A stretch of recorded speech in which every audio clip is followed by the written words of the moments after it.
탈원전의 시대가 완전히 막을 내리고 이 원전의 시계가 다시 돌아가기 시작했습니다. 정부가 9년 만에 새로운 원전 건설 계획을 내놨습니다. 이 엄청난 전력이 필요한 인공지능 시대에 뒤처지지 않기 위해서 최대 3기의 신규 원전을 짓고 현재 개발 중인 소형 모듈 원전도 처음으로 도입하기로 했습니다.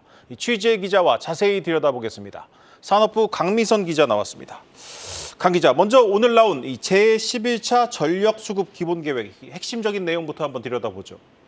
네, 정부는 2038년까지 신규 대형 원전 3기를 이제 준공을 하고 0.7기가와트의 SMR이죠. 소형 모듈 원자로 1기를 이제 설치를 해서 2035년 운전을 목표로 잡았습니다. 이렇게 되면 국내 가동 원전 수가 현재 26기에서 2038년 총 30기까지 됩니다. 신규 원전 건설이 전기본에 반영된 거는요. 2015년 신한울 3, 4, 5기가 포함된 이후 9년 만인데요. 참고로 전기본은 국내 전력 수요, 공급 계획이 담긴 뼈대입니다. 정부에서 2년마다 업데이트를 하고요. 15년 단위니까 이번 11차는 2024년부터 2038년까지의 전력 수급 계획입니다. 네, 일단 9년 만에 다시 새 원전 건설 계획이 나왔습니다. 하지만 이전 정부에서 한번 되돌렸던 걸 다시 시작한다는 게 결코 이제 쉽지만은 않아 보입니다. 네, 맞습니다. 원전 1기를 건설하는데 이제 부지 확보부터 시작해서 14년가량이 걸리는데요. 특히 원전 건설은 부지 선정 과정에서 주민 수용성과 폐기물 처리 문제까지 남아 있습니다. 또 정기본 국회 보고도 남아 있는데요. 탈원전을 지지하는 야당 반발도 정부가 넘어야 할 과제입니다. 이번 발표에서 대형 원전 건설을 최대 3기라고 밝혔는데요. 이 3기가 확정은 아닙니다. 추후 2기로 줄어들 가능성도 있는데요. 대형 원전은 건설과 이제 경제성을 따질 때 2기씩 짝수로 짓는 것이 효율적이기 때문입니다. 또 SMR이 전기본 계획에 포함된 것도 이번이 처음인데 SMR 개발이 아직 이제 끝나지 않은 상태여서 우려의 목소리도 큽니다. 네, 이번에 원전을 새로 짓기로 하기로 했지만 동시에 신재생 에너지 역시 좀 확대하기로 하지 않았습니까?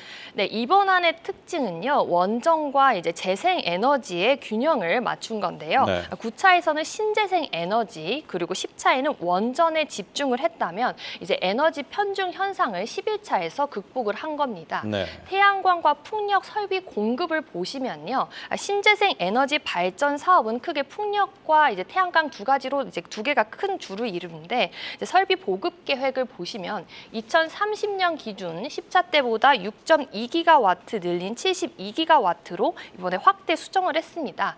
이렇게 되면 현재 태양광과 풍력 설비가 현재보다 3배가량 넘게 되는데 한국이 2030년까지 재생에너지 용량을 3배 확대한다는 목표를 세웠는데 이를 달성하기 위한 것으로 풀이됩니다.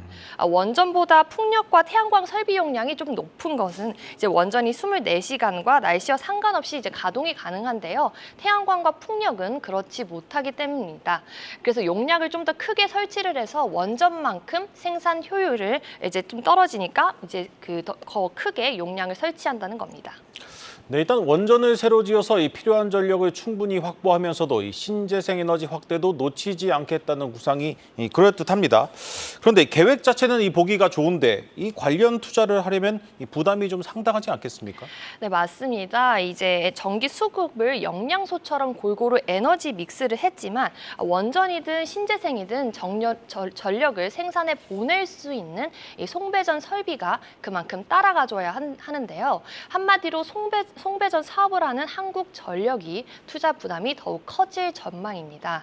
한전의 부채는 현재 아시다시피 지난해 200조 원을 넘겨 연간 이자로만 4조 4천억 원 가량을 냈는데요. 신재생 에너지 발전 이제 설비 증가 속도를 한전이 따라잡지 못하고 있는 상황입니다. 또 AI과 인공지능 그리고 전기차 확대 등으로 계속해서 이제 발전량이 늘어나게 되는데 송배전 설비가 뒷받침하지 못해서 결국 전력을 낭비할 수 있다는 지적도 나오고 있습니다. 네, 잘 들었습니다. 산업부 강미선 기자였습니다.